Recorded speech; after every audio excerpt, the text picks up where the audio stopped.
السلام علیکم ورحمۃ اللہ وبرکاتہ۔ بسم اللہ الرحمن الرحیم۔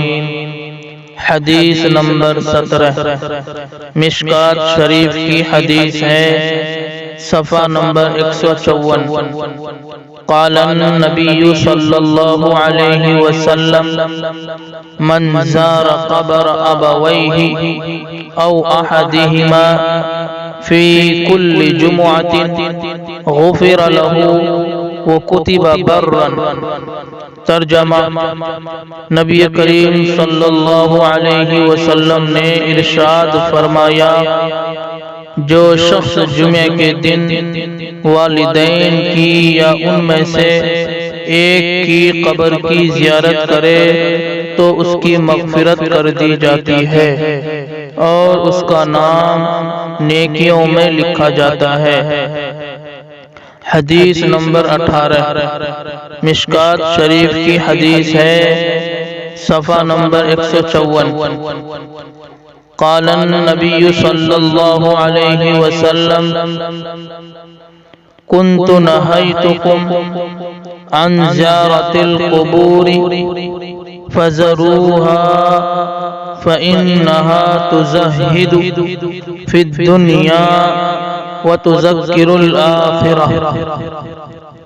ترجمہ: نبی کریم صلی اللہ علیہ وسلم نے ارشاد فرمایا، میں نے تمہیں قبروں کی زیارت سے منع کیا تھا، لیکن اب تم قبروں کی زیارت کیا کرو، بے شک یہ دنیا سے بے رغبتی اور آخرت کی یاد دلاتی ہے۔ حدیث نمبر 19 مشکات شریف کی حدیث ہے، صفحہ نمبر 165۔ قال النبی صلی اللہ علیہ وسلم لا يدخل الجنة خب ولا بخیل ولا منان۔ ترجمہ: نبی کریم صلی اللہ علیہ وسلم نے ارشاد فرمایا، مکار، بخیل اور احسان جتلانے والا جنت میں نہیں جائے گا۔ حدیث نمبر 20 مشکات شریف کی حدیث ہے، صفحہ نمبر 168۔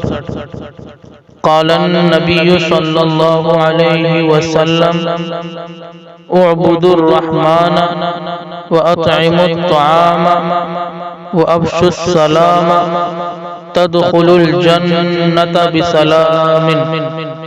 ترجمہ: نبی کریم صلی اللہ علیہ وسلم نے ارشاد فرمایا، رحمان کی عبادت کرو، لوگوں کو کھانا کھلاؤ اور سلام کو عام کرو، سلامتی کے ساتھ جنت میں داخل ہو جاؤ گے۔ تمام حضرات ہمارے یوٹیوب چینل کو ضرور سبسکرائب کریں، لائک کریں، کامنٹ کریں۔ السلام علیکم ورحمۃ اللہ وبرکاتہ۔